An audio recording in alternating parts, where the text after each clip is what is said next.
우리 네 번째 예수님의 사역에 대한 내용을 지금 보고 있습니다. 예수님의 사역에 대한 것을 보면서 누가복음 4장 말씀에 의거해서 예수님이 가장 짧은 설교를 하셨다고 그랬죠. 예수님이 설교가 너희 귀에 오늘 이 모든 것이 이루어졌다 그랬는데 그 내용을 보면 그날 읽으셨던 성경 구절이 이사야서 61장 말씀이기도 한데 이 땅에 오셔서 우리를 구원해 주시고 복음을 전해서 그리고 마음이 상한 자를 고치시며 이사야서 61장에는 있는데 어떤 연운지 모르지만 우리 성경에는 있던 것을 지워버려 가지고 두 번째 마음이 상한 자를 고치며 그래서 내적으로 영적으로 깊은 곳에 있는 상처를 치유하시는 것을 우리가 보았고 포로된 자, 갇힌 자에게 자유를 선포하는 것을 보았습니다. 그리고 이제 오늘 눈먼 자에게 다시 보게 함을 그래서 눈먼 자를 다시 보게 하는 내용을 볼 겁니다. 그래서 누가복음 4장에 예수님의 설교 중에 그런 내용을 지금 보고 있는데 두 주 전부터 그 멍들고 깨어진 마음에 대한 것을 보면서 멍든 것은 그냥 단순히 퍼렇게 멍든 그런 마음의 상처가 아니라 더 깊은 진짜 깨어지고 그래서 우리가 누군가 그런 자기에 대한 건 별거 아닌 것 같은데도 건드리면 아파서 소리 지르게 되는 그래서 그런 부분에 있어서 좀 자유함을 받고자 하면 저희 사역 중에 사랑으로 가득 찬 우리 자유교실 공부를 하시면 되는데 이건 사실 책을 읽어보면서 공부를 하셔도 돼요. 그래서 우리 이 말씀을 다시 한번 읽어보도록 하십시다. 누가복음 4장 18절 주의 성령이 내게 임하셨으니 이는 가난한 자에게 복음을 전하게 하시려고 내게 기름을 부으시고 마음이 상한 자를 고치며 나를 보내사 포로된 자에게 자유를 선포하며 눈먼 자에게 다시 보게 함을 전파하며 눌린 자를 자유롭게 하고. 그래서 오늘 눈먼 자를 다시 보게 함을. 근데 이 내용이 눈먼 자를 다시 보게 한다는 것이 다시 보게 한다는 것은 이전에는 눈멀지 않았던 거죠. 그래서 오늘 영적인 그 치유를 원하신다는 것을 먼저 보도록 할 겁니다. 오늘 치유를 볼 텐데 단순히 육적인 치유뿐만 아니라 내적인 치유까지도 원하시는 정신적인 치유까지도 원하시는 것을 볼 텐데 사실 우리가 성숙해 가기 위해서는 이 치유를 아픈 거가 건드려져야 됩니다. 그래서 그 수술을 하면 사실 부위를 도려내서가 아픈 게 아니라 칼을 대기 때문에 아픈 건데 이 영적인 것에 대한 성숙으로 가기 위해서 많은 사람들이 자신의 육신적인 마음의 상처, 스트레스를 야기하는 잘못된 선택을 통해서 후회하는 또 한이 맺힌 용서를 하지 못해서 한이 맺힌 것으로부터 자유함을 받아야 합니다. 그 치유하는 것을 경험을 해야 됩니다. 앞서도 말씀드렸지만 많은 사람들이 그런 부분을 건드리면 아프다 하는 것 때문에 도망가요. 남아있지를 않고 도망가는 걸 많이 보았는데 도망가지 않고도 치유되어서 사실 영적으로 성숙한 자리로 갈 수 있는 그런 내용을 보고자 합니다. 오늘 그 보는 내용은 이제 요한복음 9장 말씀에서 볼 텐데 요한복음 9장이 아마도 성경에 있는 가장 코믹한 장면이 아닐까 하는 생각을 해요. 진짜 코미디 같은 장면이 나옵니다. 예수님이 그 사람의 눈을 치유해 주시는데 맹인의 눈을 치유하시는데 거기서 벌어지는 사건을 통해서 우리가 그 내용을 볼 텐데 길을 가다가 눈먼 자가 있는 것을 보고 제자들이 질문을 합니다. 주님, 이 사람의 지금 눈이 뜨이지 않고 맹인으로 사는 것이 본인의 죄로 인한 겁니까? 하는 질문을 했을 때 그것이 아니다 하시면서 눈이 먼 사람을 향해서 예수님이 침을 땅에 뱉어서 이렇게 치유를 하세요. 주로 예수님은 이렇게 침 뱉는 걸 좋아하셨는지 모르겠는데 그러고는 실로암에 가서 닦으라고 그렇게 말씀을 하시죠. 그러고는 눈 멀었던 자가 눈이 열리니까 여기서 이제 문제가 생기는 게 뭐냐면 이 사람이 왜 그 거적대기를 지저분한 거적대기를 가져갔는지 모르는데 안식일날 치유가 됐다 그래서 자기가 실로암 못에서 누워있을 때 쓰던 거적대기를 들고 가다가 안식일날 가지고 다니는 게 불법이다 그래가지고 바리새인들이 이제 안식일날 이런 일을 하면 안 된다 그러니까 나 지금 눈이 치유돼서 집에 가려고 한다 그랬더니 바리새인들이 무슨 소리냐, 안식일날 치유를 받았다고? 그것도 불법이다. 그래서 이제 논쟁이 붙은 거죠. 그랬더니 결국은 나중에 너 진짜 눈 멀었다가 눈 뜬 건 맞냐? 그 사람이 그렇다 그래도 못 믿으니까 그 다음에 부모까지 데려다가 이 사람 네 아들인데 전에 눈 멀었다가 눈을 뜬 거 맞냐? 그러는 것까지 질문을 한. 그런데 그 답이 더 재밌는 게 이 사람이 내 아들인 것은 맞는데 전에 분명히 눈을 못 뜨고 있었는데 눈을 뜬 거가 희한하다 하는 정도로 답이 이상하게 돌아가는 걸 볼 수가 있어요. 그래서 요한복음 9장 39절 41절에 예수께서 이르시되 내가 심판하러 이 세상에 왔으니 보지 못하는 자들은 보게 하고 보는 자들은 맹인이 되게 하려 함이라 하시니, 여기 보는 자들을 얘기하는 것은 본다고, 자기가 본다고 하는 사람들을 얘기하니까 바리새인 중에 예수와 함께 있던 자들이 이 말씀을 듣고 이르되 우리도 맹인인가? 예수께서 이르시되 너희가 맹인 되었더라면 죄가 없으려니와 본다고 하니 너희 죄가 그대로 있느니라. 아주 헷갈리는 것 같은 말씀을 하시는데, 이 말씀은 너희가 내게 와서 내가 지금 못 봅니다 하고 인정을 하면 죄가 없는데, 본다고 거짓말하듯이 교만하게 그렇게 얘기하는 것은 너희가 죄 속에 묶여있다 하는 이야기를 하시는 겁니다. 육신적으로 맹인이었던 사람이 치유되는 장면이 있었지만 그 상황을 통해서 영적인 눈이 열리지 않은 것에 대해서 지금 이야기를 하시는 겁니다. 우리가 치유될 때 영적인 눈도 열려야 된다는 것을 말씀하고 계세요. 근데 그 내용이 정확하게 나오는 것이 마가복음 8장의 한 장면에서 우리가 볼 수 있습니다. 마가복음 8장 22절에서 25절 말씀 함께 읽도록 하십시다. 베세다의 이름에 사람들이 맹인한 사람을 데리고 예수께 나와 손대시기를 구하거늘 예수께서 맹인의 손을 붙잡으시고 마을 밖으로 데리고 나가사 눈에 침을 뱉으시며 그에게 안수하시니 무엇이 보이느냐 물으시니 쳐다보며 이르되 사람들이 보이나이다. 나무 같은 것들이 걸어가는 것을 보나이다 하거늘 이에 그 눈에 다시 안수하심에 그가 주목하여 보더니 나아서 모든 것을 밝히 보는지라. 사실 이 말씀을 가지고 여러 가지로 해석을 많이 하는데, 진짜 예수님이 맹인만 보면 침 뱉고 싶으셨나 봐요.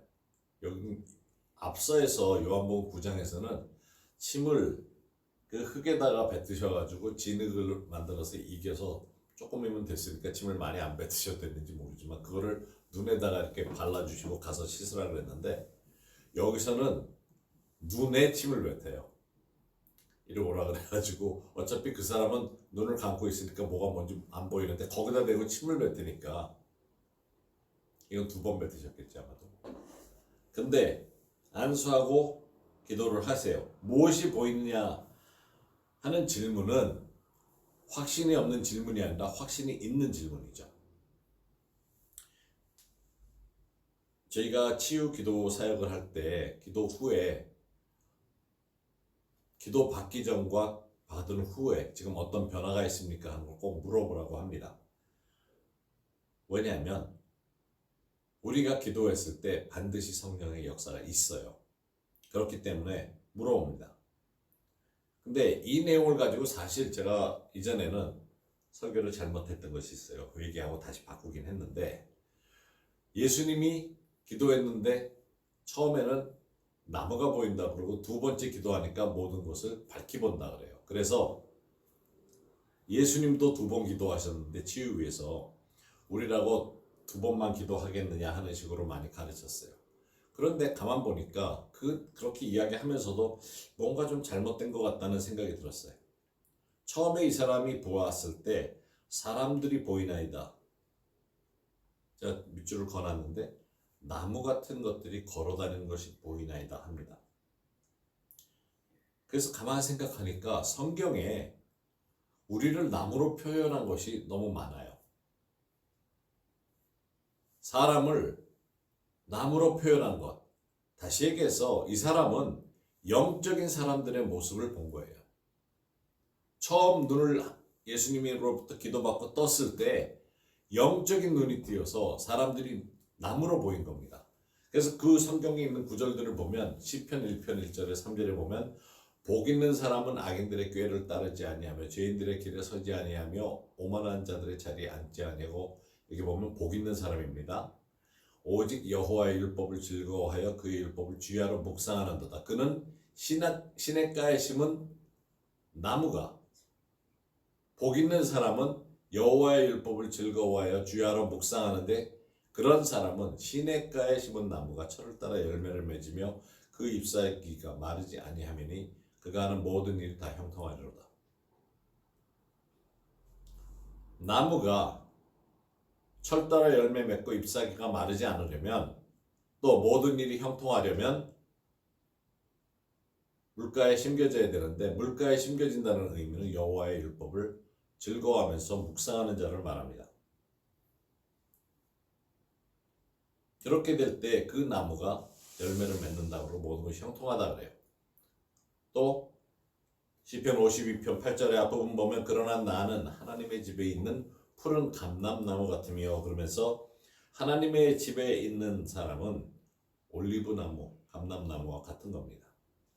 그런가 하면 시편 92편, 우리가 좋아하는, 많이 쓰는, 나이가 들면 이 말씀을 다 좋아하게 되어 있는데 12절 13절에 보면 의인은 종려나무 같이 번성하며 레바논의 백향목, 종려나무 백향목 같이 성장하리로다.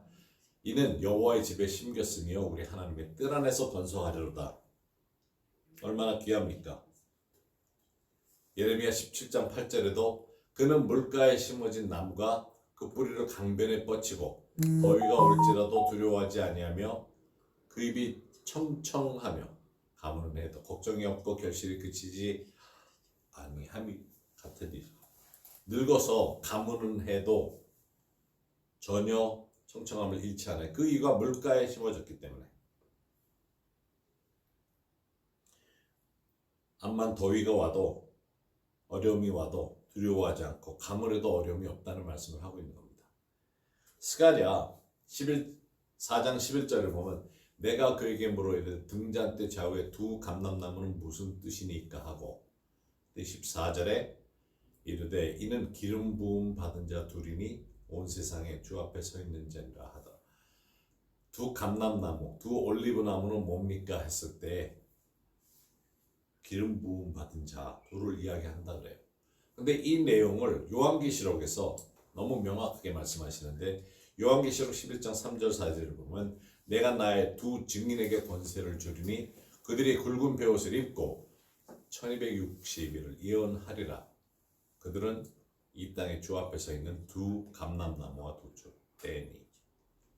올리브나무를, 다시 얘기해서 스가랴서에 있는 환상을 사람을 보되 여기서 보는 대로 예언하는 자들, 두 증인을 보는데 이들은 올리브나무와 같은 것으로 보였던 겁니다. 예수님께서 영의 눈을 열어주시면 시편에 좋은 나무가 좋은 열매를 맺는 것을 말씀하고 있고, 마태복음의 산상수훈에서도 좋은 열매 맺는 나무를 말씀하십니다. 나무는 단순히 사과나무 같은 나무를 이야기하는 것이 아니고 사람이 열매를 맺을 수 있다는 것을 성경에서 계속 이야기를 하면서 나무는 사람을 얘기를 하고 있어요. 그래서 성경을 이해하려면 성경에서 우리에게 설명해 주는 내용을 찾으면 이해가 쉽습니다. 그래서 적용을 해야 되는데, 그러기 위해서는 이 전체 성경의 말씀과 일치하는지를 확인을 할 필요가 있습니다. 그냥 하나님 말씀 얻는다고 내가 지금 요즘 힘드니까 말씀을 하나님 뭐라 그러시나 그러고 성경 말씀 이렇게 가지고 탁 펴서 가운데가 쫙 펴져서 읽었더니 마태복음에 가론 유다가 목매어 죽었더라. 그러니까 이거는 아니다. 이거는 그럴 수가 없지. 그리고 다시 탁 붙인 다음에 탁 펴진 대로 쳐서 읽으니까 오늘 내가 말씀을 듣거든 그대로 행하라. 그러면 가론 유다가 목매어 죽었더라고 나가서 죽어야 되냐? 그게 아니죠. 그렇게 보는 건 아닙니다. 하나님이 묵상하는 가운데 순종의 말씀을 허락하십니다. 우리가 지금 마가복음 8장에서 눈이 열린 사람이 나무를 보는 것을 이해를 위해서 지금 공부를 하고 있는데, 이 마가복음 8장에 흥미로운 건 뭔가 하면 바로 그 앞장에서 예수님이, 그러니까 바로 8장 앞부분, 장님을, 눈먼저를, 맹인을 침을 뱉어서 치유하시기 바로 전에 오병이어 사건 이후에 예수님이 한 번 더 많은 무리를 먹이시죠. 그때 4,000명을 먹이시는 장면이 나와요. 바로 그 앞에. 그런데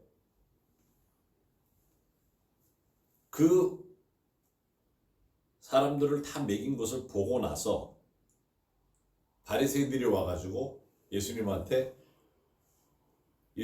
비난하면서 그를 시험하면서 하늘로부터 오는 표적을 구해요. 왜 이게 흥미롭고 우스운 장면인가 하면 이 사람들도 떡 얻어먹었어요. 안 먹은 게 아니라 오병이어 사건은 그 앞쪽에 나오지만 바로 4,000명을 먹일 때 떡 7개 가지고 또 생선도 가지고 나눠주세요. 그때도 많이 먹어요.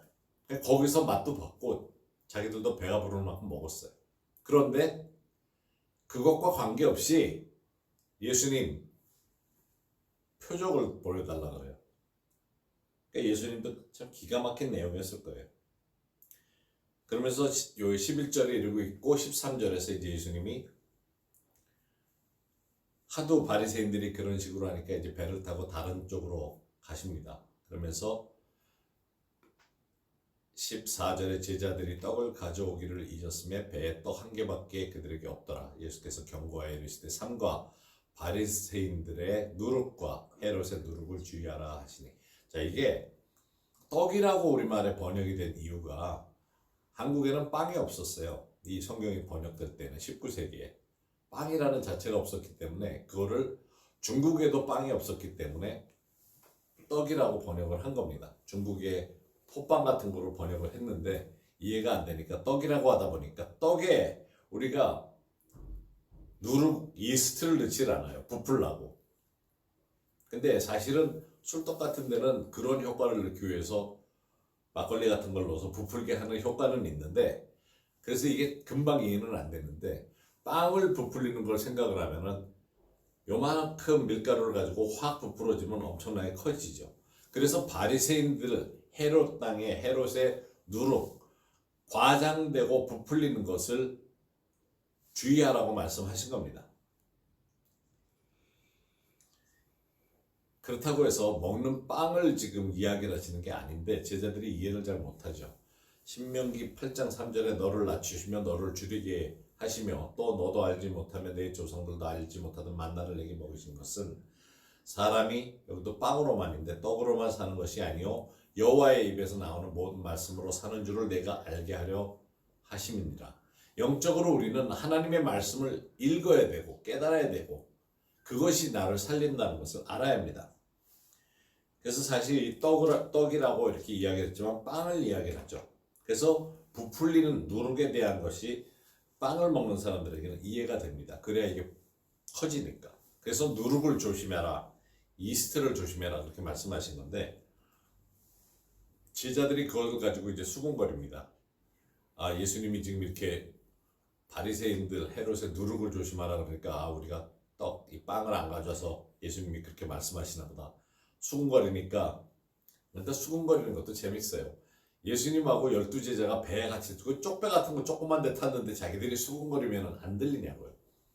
예수께서 하시고 이르시되 너희가 어찌 떡이 없으므로 수군거리느냐, 아직도 알지 못하며 깨닫지 못하느냐, 너희 마음이 둔하냐, 너희가 눈이 있어도 보지 못하며 귀가 있어도 듣지 못하느냐, 또 기억하지 못하느냐. 자, 여기서 보면 저들이 오병이어의 사건을 다 보았어요. 그래도 눈이 있어도 깨닫지 못했던 겁니다. 영적인 눈이 뜨이지 않았기 때문에.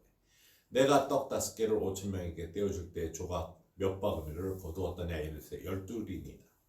그리고 그 바로 앞에 8장 앞부분에 또 7개를 4,000명에게 떼어줄 때 조각 몇 광주리를 거두었더냐 이르되 7이니이다. 대답은 잘해. 이르시되 아직도 깨닫지 못하느냐 하시니라. 떡을 걱정할 게 아니에요. 빵을 걱정할 게 아니라고. 왜냐하면 예수님은 언제든지 먹을 것을 만들어내실 분이 계신데 그거를 걱정하고 있다는 자체가 무서운 거죠. 너희 눈이 있어도 보지 못하느냐 하는 영적인 눈을 뜨지 못하면은 세상에서 돌아가는 하나님이 하시는 것을 볼 수가 없다는 거죠. 깨달을 수가 없다는 걸 말하고 있어요. 예수님이 기적과 이적을 행하셔도 놀라운 것은 그런 것을 보고 본인을 통해서 하나님이 역사하시는 것을 봐도 근본적으로 영적인 눈이 띄어 있지 않으면, 눈을 뜨지 못한 사람이라면, 내가 손을 얹어서 기적이 일어나는 거 보고 암 환자가 치유가 되는 것을 본다 할지라도 깨달음이 없을 수 있다는 거죠. 이게 참 놀라워요. 그래서 멍이 든 것에 한 번 더 맞으면 그것을 해결하자 그럴 때 사람들이 두려워하고, 이적과 기사를 봤어도 영에 대한 이해가 없기 때문에 도망가려고 하는 거죠. 성경 말씀에, 이 말씀에 특히 너희가 눈이 있어도 보지 못하며, 이 말씀은 반복적으로 성경에 나오는 겁니다. 우리 삶에 그와 같이 우리가 볼 수 있는 것들이 우리 앞에 놓일 수 있어요.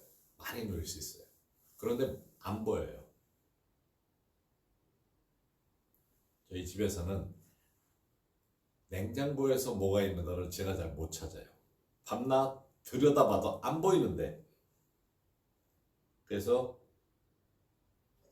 하도 제가 못 찾는 것 때문에 아내한테 찾아달라 그러면 여기 있지 않냐 그러고 와서 딱 찾는데 바로 그 앞에 있는 데는 안 보이거든요. 그래서 한 번은 열심히 다 뒤졌어요.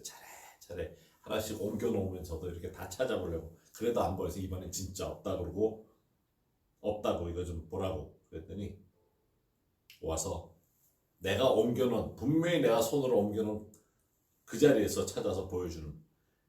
남자들은 이게 좀 이 눈이 좀 어떻게 된 것 같은 생각이 들어요. 아직도 우리가 깨닫지 못하는 것은 눈이 있어도 안 보이는 것에 대한 거죠. 그러면 어떻게 하면 됩니까? 예수님이 오셔서 우리에게 지금 이 사람을 위해서 손을 얹고 기도하셨을 때 눈이 떠서, 영의 눈이 떠서 사람들이 나무로 보였던 것처럼 우리도 눈이 띄어서 성경을 읽을 때 깨달음이 있도록 기도를 할 필요가 있어요. 성경이 어렵고 힘들고 재미없다는 말 많이 해요. 그런데 영의 눈이 뜨이면 읽혀져요. 깨달을 수 있어요. 왜냐하면 영적인 존재인 예수님이, 성령이 내 안에 계신 그 내용을 이해하게 하시면서 눈이 뜨이면서 성경 말씀, 저자가 직접 깨달음을 주시는 영적인 역사가 내 안에서 일어난다는 겁니다. 그러면 뭐가 필요하겠어요? 치유가 필요해요. 영적인 눈이 열리도록 기도할 필요가 있어요. 그래야 성경이 이해가 되죠. 많은 사람들이 영적인 경험을 하고 싶다 그래요. 그런데 인간 세계에서 일어나는 것을 보기 위한 눈을 필요로 한다 생각을 하지, 영의 세계에서 뛰어서 어떻게 성경이 이해돼야 되는지, 세상을 바라보며 기도할 수 있는지, 이 눈이 열리도록 기도를 할 필요가 있어요. 우리가 왜 영의 눈이 띄어져야 한다 이런 이야기를 하는가 하면, 우리의 육은 죽어요. 그런데 영으로 볼 수 있는 것은 영원히 같이 간다는 거죠. 지금부터 우리가 가지고 있는 성경에 대한 이해가 그대로 같이 간다는 거예요. 근데 많은 사람들이 쓸데없이 시간을 다른 데 낭비를 하는 거죠. 왜? 육의 눈으로만 보려고. 육의 눈으로만 깨닫게 되려고. 근데 이 세상이 없어진 다음에, 우리가 부활한 다음에 이 세상에 대한 거 아무것도 기억이 안 나고 할 필요도 없어요. 육의 것으로 가지고 있었던 모든 거는, 뇌 속에 있었던 건 없어지는 거죠. 그런데 영에 있는 건 남아있는 거예요. 그래서 친한 사람들, 가족들은 볼 수 있어요. 왜냐하면 영으로 열려서 볼 수 있기 때문에, 영과 연결이 되어 있기 때문에. 그런데 육적으로 깨달았던 거, 세상의 지식, 지혜 아무것도 필요가 없는 거죠. 없어지죠. 그래서 지금부터 영의 눈이 열려야 되는 거죠. 또 그렇다고 해서 예수님이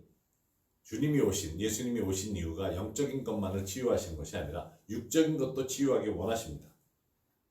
그래서 치유가 세 가지가 나타나는데, 첫 번째는 치유는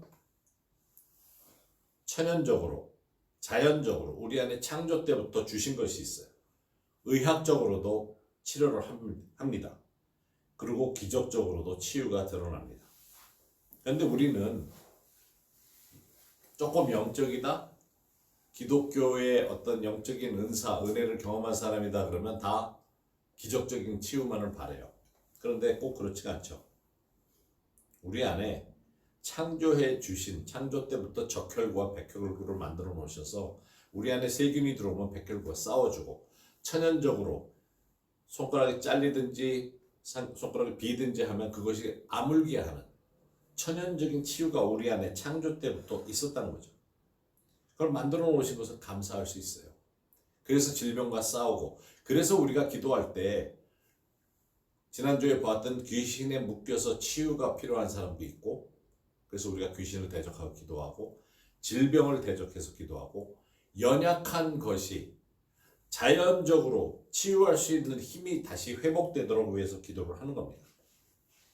또 의료계에 계신 분들이 많은 연구를 하면서 의학적으로도 치료를 필요로 하는 부분들이 있어요. 우리 옛말에 앓튼 이가 빠지는 게 속 시원하다 그래요. 얼마나 이가 아프면 그 이를 빼버리면 그 이전에 고통이 너무도 심했기 때문에 빼버리는 게 자체가 좋다 그러는데, 요즘은 그러고 나서 그 자리를 메꿔야지 놔두면 더 문제가 많아지죠. 그래서 임플란트는 것이 나왔잖아요. 그만큼 의학적으로 발전하니까 그거를 대체할 수 있는 것들이, 필요한 것들이 나오는 겁니다. 또 그만큼 내적인 것도 문제를 아는, 들어주고 상담할 수 있는 그런 의사 선생님도 필요하죠. 그래서 상담가들을 통해, 전문가들을 통해서 치유도 일어나는 겁니다.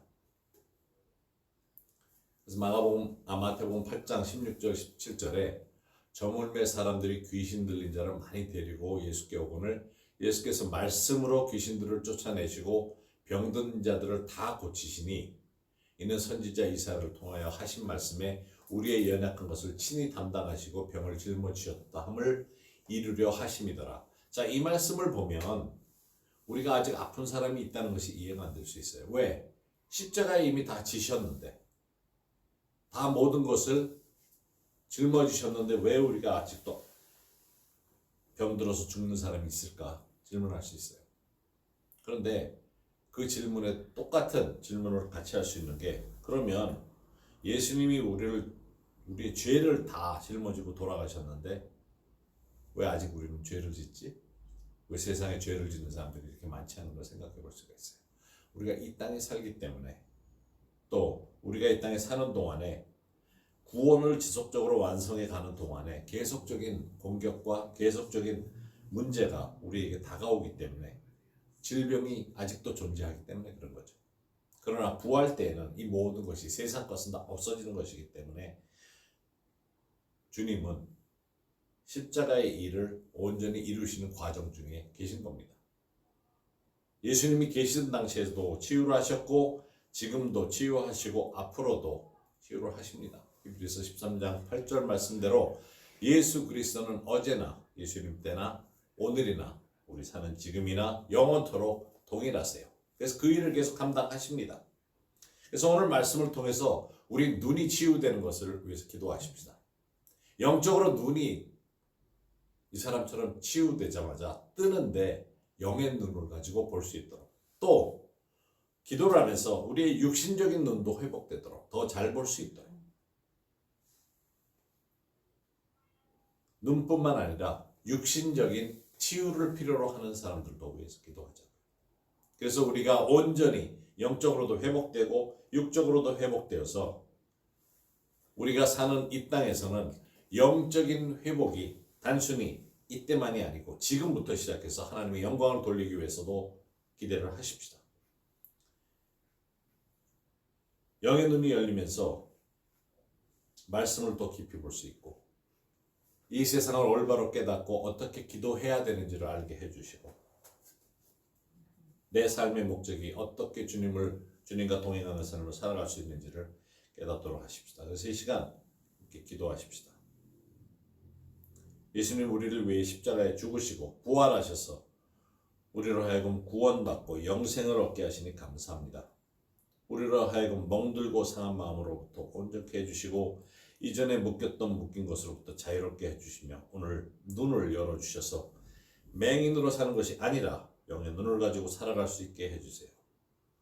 그래서 가족을 위해서 기도하고 악한 영이 다가오는 것을 보고 어떻게 대적해야 되는지 깨닫게 해주시고 말씀을 올바로 깊이 이해할 수 있어서 영적인 눈을 주셔서 은혜 가운데 주님과 동행하는 것이 무엇인지를 새롭게 깨닫게 해주세요. 치유를 위해 기도합니다. 모든 회복돼야 되는 영역에서부터 우리 몸을 치유하시고 구원을 믿음으로 얻듯이 치유도 이 시간 믿음으로 얻습니다.